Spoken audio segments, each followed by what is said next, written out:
venezuelano dove è detenuto da 6 mesi Alberto Trentini ha parlato stanotte con la famiglia, ha detto di essere in buone condizioni di ricevere le cure mediche di cui ha bisogno il governo, passo avanti frutto del lavoro diplomatico. L'11 luglio la decisione sul patteggiamento per l'ex assessore Boraso agli arresti domiciliari, il PM gli contestano 400.000 euro di tangenti ottenute in cambio di favori alle imprese. Mireille Spinea in lutto per la scomparsa di Matteo Marcato, vittima dell'incidente a Quarto d'Alpino, la compagna ancora in rianimazione, meno grave il figlio di 10 mesi ricoverato in pediatria. Dai maltrattamenti al sequestro di persone al processo contro l'ex direttrice dell'asilo Nido Pla di Milano, per i PM i metodi dell'educatrice si possono configurare con la privazione della libertà personale. 7 denunce, 3 allontanamenti, un'espulsione, operazione antiborseggiatrici della Polfer, in azione agenti in Borghese, 6 avevano il foglio di via da Venezia. A Mestre per la prima volta un centinaio tra i maggiori esperti di trapianti al mondo della cornea si sono dati appuntamento alla Banca degli Occhi del Veneto per confrontarsi sulle nuove frontiere del settore. Da domani si apre la stagione balneare a Jesole e l'amministrazione prevede varie novità, tra cui il divieto di fumo in spiaggia. Buonasera, bentrovate e bentrovati, edizione di Venezia dei nostri telegiornali, subito con le notizie, importanti novità sul caso Trentini. Il cooperante veneziano ha chiamato nella notte la famiglia dal Venezuela. Uno squillo di telefono che ha avuto lo stesso effetto di una luce potente, capace di rischiarare ogni angolo più buio. Dopo 181 giorni di buio e di un silenzio straziante, nel pomeriggio è arrivata finalmente la notizia che a Venezia, ma in tutta Italia e non solo, attendevano da giorni. Finalmente l'altra notte dal carcere di Caracas, dove si trova ingiustamente arrestato dal 15 novembre 2024, Alberto Trentini, il cooperante italiano 45enne originario dell'Isola di Venezia, ha potuto chiamare a casa e rassicurare la sua famiglia. «Spero di tornare presto a casa», ha detto Alberto alla mamma, con voce chiaramente rotta dall'emozione, precisando che è in buone condizioni di salute e in carcere può assumere regolarmente i farmaci di cui ha bisogno per la sua salute. I migliori degli inizi per le prove di disgelo nei rapporti diplomatici tra i due paesi di Italia e Venezuela. Una telefonata arrivata improvvisa ma non inaspettata, frutto di un lungo e importante lavoro diplomatico svolto da Palazzo Chigi e dalla Farnesina. La mobilitazione e la solidarietà per Alberto e la sua famiglia continuano, come spiega il coordinatore nazionale dell'associazione Articolo 21, il giornalista Giuseppe Giulietti. 6 mesi è un tempo lunghissimo. Pensate al tempo di Alberto in quel carcere venezuelano o ai suoi genitori. Alberto non è responsabile di alcun reato. Sì, forse ha commesso un peccato, il peccato di solidarietà, perché adesso la solidarietà viene considerata quasi un reato. Ha speso la vita per gli ultimi. Qualche segnale forse c'è qualche spiraglio, ma è difficilissimo, perché sino a quando non arriverà l'unica vera telefonata che aspetta questa famiglia, che è quella sul giorno del ritorno a casa, tutto il resto rischiano di essere parole. L'impegno continua dunque, fino a quando Alberto non sarà potuto tornare a casa. Continuare a fare una pressione positiva, tenere sempre altissimo questo nome, far sapere al governo italiano e a chi sta trattando che c'è la solidarietà e la pressione di un'intera comunità, non solo locale ma anche nazionale. Inchiesta Palude, questa mattina il GIP ha rinviato i patteggiamenti per l'ex assessore Boraso e i 2 imprenditori. Rinviato solo all'11 di luglio, basta, in attesa di riuscire ad avere il denaro, la disponibilità economica per un'eventuale restituzione dei prezzi. Slitta dunque l'11 luglio la decisione sui patteggiamenti per l'ex assessore Renato Boraso agli arresti domiciliari e i 2 imprenditori Fabrizio Ormenese e Daniele Brichese. Questo per permettere a Boraso di trovare i 400.000 euro concordati col patteggiamento. I PM contestano i 400.000 euro di tangenti ottenute dall'assessore in cambio di favori alle imprese che si rivolgevano a lui per avere informazioni privilegiate per bandi e appalti. Ma la difesa sostiene che si tratti di pagamenti delle imprese avvenuti attraverso regolari fatture alla Stella Consulting di Boraso, con tanto di IVA, e che di conseguenza la cifra da restituire alle casse pubbliche dovrebbe essere ridotta a 300.000 euro. Il legale di Boraso ha concordato con i pubblici ministero, Terzo e Baccaglini una pena di 3 anni e 10 mesi per i 12 episodi di corruzione che la procura contesta all'ex assessore. La giudice per l'udienza preliminare Franceschetti inoltre ha respinto la richiesta avanzata dalla CGIL di prendere parte al processo attraverso la modalità di intervento, ritenendola inammissibile.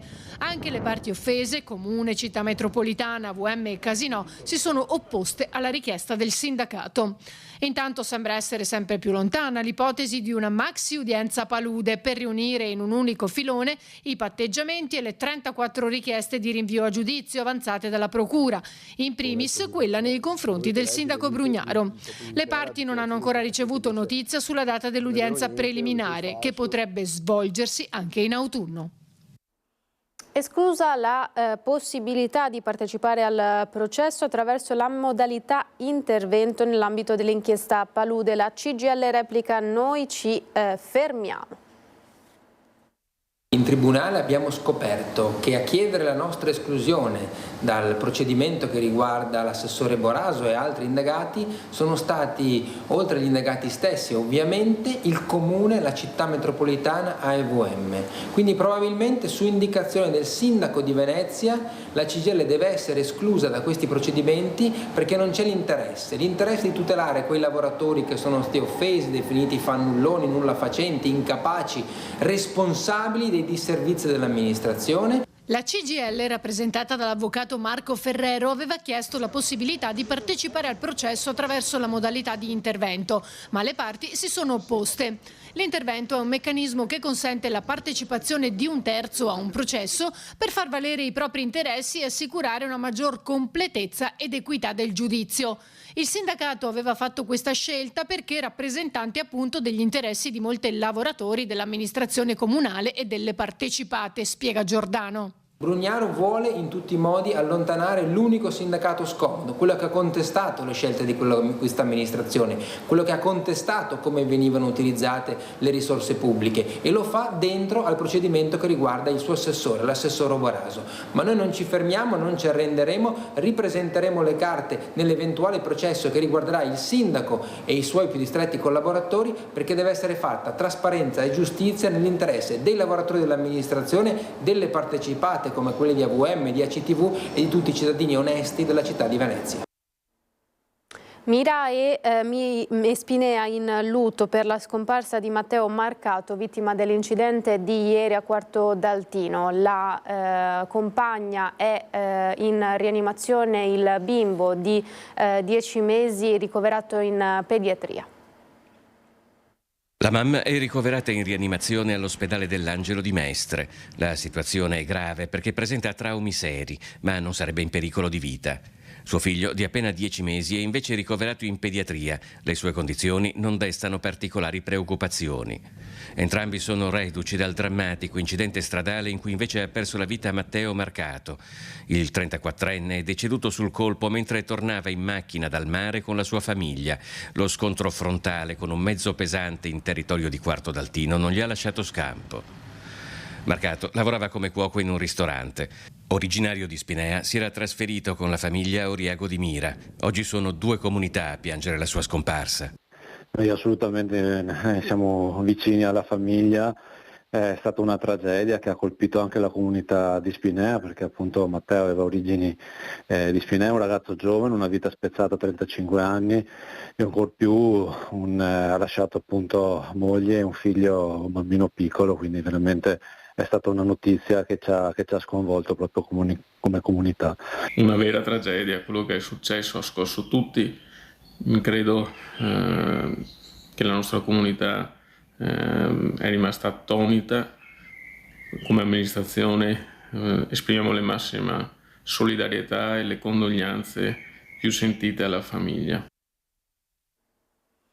Maltrattamenti al nido di Mirano, l'ex direttrice è accusata anche di sequestro di persona nei confronti dei bimbi. Dai maltrattamenti al sequestro di persona. Il processo contro l'ex direttrice dell'asilo Nido Opla di Mirano, la 55enne padovana Elisa Barbara Stella, ha visto un cambio di passo nelle richieste della PM, secondo cui i metodi adottati dalla donna si possono configurare come privazione della libertà personale. Secondo le testimonianze di 7 maestre, infatti, i bimbi di appena 2 anni venivano alzati di peso per un braccio, pizzicati, strattonati e offesi. Poi c'era la stanza della nanna, trasformata in una sorta di cella di isolamento. I bimbi più turbolenti potevano essere rinchiusi lì per ore da soli al buio. Chi invece si dimostrava più difficile da gestire veniva addirittura chiuso in sacchi coprimaterasso con la cerniera alzata, senza lasciare libera neppure la testa. È proprio da qui che la PM ha voluto come ulteriore capo di imputazione il sequestro di persona. Il caso era passato alla Procura di Trento perché tra gli iscritti al nido figuravano anche i figli di un magistrato veneziano, uno dei genitori che ha sporto denuncia quando ha scoperto cosa succedeva all'interno della scuola d'infanzia. 7 denunce, 3 allontanamenti, un'espulsione. L'operazione anti-borseggiatori della Polfer di Venezia nei giorni scorsi. Il personale in borghese ha denunciato 7 giovani di origine straniera già noti alle forze dell'ordine, gravate anche da altri precedenti penali. Su loro gravava il foglio di via proprio dalla città. Un'altra aveva un divieto di dimora nel capoluogo lagunare. In un caso è scattata l'espulsione dall'Italia. Per altri 3 soggetti con precedenti penali sono stati emessi provvedimenti di allontanamento da tutta l'area ferroviaria. È la prima volta di una sentenza di tribunale che ha riconosciuto il nesso di causa tra le condizioni di lavoro di un ex dipendente della Milteni e la malattia che lo ha ucciso. Sentenza svolta, dice la CGIL. Dalla sede di Mestre, la CGIL del Veneto esulta per una sentenza che viene definita storica e che secondo il sindacato mette un punto fermo sul tema dei danni alla salute dei lavoratori provocati dall'esposizione al PFAS. Il Tribunale di Vicenza infatti ha accertato la natura professionale della malattia che provocò il decesso di un ex dipendente della Miteni, condannando l'INAIL a erogare le prestazioni dovute. La vedova aspetterà la rendita ai superstiti, che è calcolata nella misura del 50% con riferimento alle retribuzioni massimali del settore industria dal gennaio 2014. Il patronato in CGIL ha assistito i familiari dell'ex lavoratore impegnato nel sito produttivo dal 79 al 92 e deceduto nel 2014 a causa di un carcinoma uroteliale. Inoltrata nel 2019, la domanda di riconoscimento della malattia professionale era stata respinta dall'INAIL. Pasqualino Zener era dipendente della Miteni, si occupava del reparto depurazione e quindi i suoi compiti erano quelli della pulizia, dello smaltimento dei reflui di produzione. La figlia racconta, perché questo lui spiegava e raccontava, che insaccava i fanghi, infustava i fanghi e lavorava adiacente ai reparti di produzione di FOA, FOS e degli altri FAS. La sentenza è di primo grado e pur nella sua importanza rappresenta solo un primo capitolo. Ci sono infatti altre denunce pendenti e pratiche di riconoscimento ancora aperte con l'INAIL, ma per la CGIL ci si trova comunque di fronte ad un passaggio fondamentale per la tutela e il riconoscimento dell'eventuale danno subito anche da altri lavoratori esposti a queste sostanze senza il rispetto delle norme di sicurezza e senza adeguati dispositivi di protezione. Ci sono aziende che l'utilizzano nelle lavorazioni, di sicuro può aiutare nel sensibilizzare alla protezione dei lavoratori e delle lavoratrici che vengono in contatto, che devono venire in contatto con queste sostanze anche in altre produzioni. Dopo il restauro riapre il battistero della Basilica. Lunedì, nella tarda mattinata, il Presidente della Repubblica Sergio Mattarella a Venezia per intervenire quale ospite d'onore al Festival delle Regioni potrebbe essere anche a San Marco per una breve visita privata alla cattedrale intitolata all'Evangelista Marco. La visita non è ancora certa, anche se in queste ore ci sono stati alcuni sopralluoghi proprio in vista di questa concreta e possibile eventualità. A fare gli onori di casa, qualora fosse confermata la visita presidenziale, il Patriarca di Venezia Monsignor Francesco Moraglia, con le autorità cittadine, il primo procuratore di San Marco, avvocato Bruno Barer, insieme al proto della Basilica, architetto professore Mario Piana. Tutti sono già stati mobilitati. Quel che è sicuro per ora è che in queste ore si sono conclusi brillantemente, dopo ben 6 anni, i lavori di restauro al battistero, aperto finalmente al pubblico. Un intervento nuovo, prezioso ed inedito voluto dal Consiglio della Procuratoria di San Marco con il proto-architetto professore Mario Piana, che ha studiato passo dopo passo questo restauro. Dal nuovo Papa, invitato subito a Venezia dal primo procuratore, ai preparativi per accogliere nel modo migliore il capo dello Stato, Bruno Barel commenta così un momento storico. Il fatto che sia stato scelto così in fretta mi pare già di per sé un ottimo segno di condivisione profonda e anche di internazionalità della Chiesa. Spero che venga a rivedere la Basilica, anche perché presenteremo la Basilica con tutti i restauri interni ultimati e riapriamo per l'occasione fra pochi giorni anche il nostro battistero dopo 6 anni di chiusura. Alla Banca degli Occhi un importante convegno sul futuro del settore. Quella seduta all'auditorium del padiglione Rama di Mestre non è una platea qualunque. Alla Banca degli Occhi del Veneto sono arrivati un centinaio tra i professionisti più qualificati del settore, esperti a livello mondiale di trapianto e preparazioni corneali, clinici, oculisti e ricercatori nel campo delle patologie oculari. Sono arrivati principalmente dall'Europa e dal Nord America per confrontarsi e scambiarsi conoscenze, ospiti di una delle principali banche degli occhi internazionali. Esprimiamo il maggior numero di trapianti che vengono fatti con tessuti che partono da una singola banca degli occhi.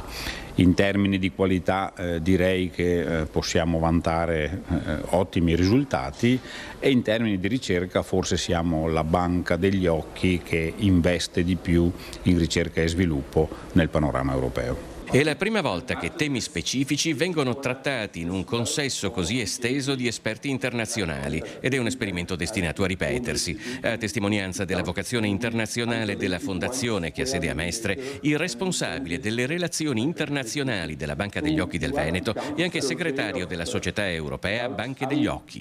Qui in Fondazione abbiamo ogni tanto la possibilità anche di fornire i tessuti all'estero, soltanto se non ci sono riceventi qui in Italia. Noi siamo una delle più grandi banche in Europa e abbiamo una rete di più di 80 banche. Qui peraltro si utilizza anche l'intelligenza artificiale per riconoscere le cellule dell'endotelio, lo strato posteriore della cornea, fondamentale per molti interventi di chirurgia.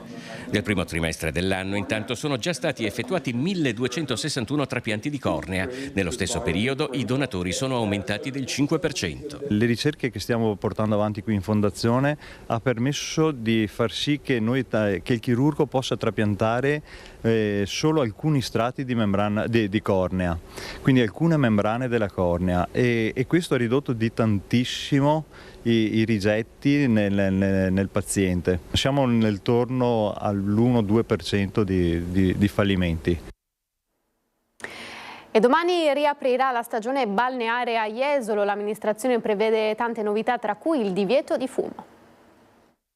Al via la stagione balneare jesolana, che quest'anno vedrà nuove regole da rispettare secondo l'ordinanza del sindaco De Zotti. Tra le novità inserite all'interno della nuova ordinanza c'è intanto la durata fino al 22 settembre, questo è stato dettato già dalla capitale di Porto e quindi abbiamo ricalcato questo periodo. La novità forse più grande sarà il divieto di fumo nella zona della Battigia, questo è un primo inizio di un percorso che vogliamo fare insieme ai concessionari, non solo per la problematica del fumo in sé ma soprattutto per l'abbandono di mozziconi, quindi per la tutela ambientale dell'arenile. Quindi niente fumo, ma l'ordinanza del sindaco impone anche l'apertura di almeno un servizio igienico per ogni lotto identificato come unità minima di gestione nei periodi pre- e post stagione, quindi anche in inverno. La fase di smontaggio delle attrezzature balneari potrà avvenire solamente a partire dal 22 settembre, quando la stagione si chiuderà. Sarà una fase graduale, anche questa è volta soprattutto a creare un servizio e un prodotto migliore per il fine stagione, quindi il diradamento della maglia per creare delle piazzole ancora più ampie, per un prodotto turistico diverso nei mesi di fine settembre, soprattutto magari i primi di ottobre, visto che molti stabilimenti oggi prolungano l'apertura fino alla prima metà di ottobre. Infine l'ordinanza introduce l'obbligo di garantire l'apertura dei chioschi tra il 1 giugno e il 31 agosto dalle 8 alle 19, eccetto condizioni meteo avverse per le quali sarà a discrezione degli operatori valutare una variazione sugli orari. Scuola e lavoro, la Calabria arriva in Veneto. Accogliere studenti da altre regioni in un percorso formativo e un contatto diretto con la realtà iesolana per far capire loro come la città si muove sul fronte dell'occupazione stagionale. È il progetto Lavorare a Jesolo che l'associazione Jesolana Albergatore porta avanti da tempo e che nello specifico inserisce per il primo anno il progetto Adotta una scuola. Aiutiamo gli alunni delle varie scuole alberghiere a fare il tirocinio presso la nostra località. Questo determina da parte dell'associazione il pagamento del biglietto del treno o il biglietto dell'aereo per giungere nella nostra località, nonché riconosciamo ai ragazzi un contributo, un indennizzo per il periodo dello stage. Quest'anno hai avuto la possibilità di entrare in contatto con la realtà formativa della Calabria, collaborando con 4 istituti superiori alberghieri. Hanno dato una risposta importante, siamo riusciti a portare 42 ragazzi nella località e li abbiamo seguiti con attenzione, sviluppando in loro la voglia di lavorare nel settore turistico. Un progetto che permette di far toccare con mano la realtà iesolana e incentivare i giovani alla professione. Da un paio d'anni stiamo con il nostro portale catturando l'attenzione di molti studenti per spingerli a lavorare a Jesolo, e questo determina un afflusso importante tanto di curricula quanto di richieste dirette agli alberghi da parte di studenti delle scuole alberghiere. Siamo giunti al termine di questa edizione, subito dopo la sigla come sempre le previsioni del tempo. Grazie per essere stati in nostra compagnia, a tutti l'augurio di una buona serata, arrivederci.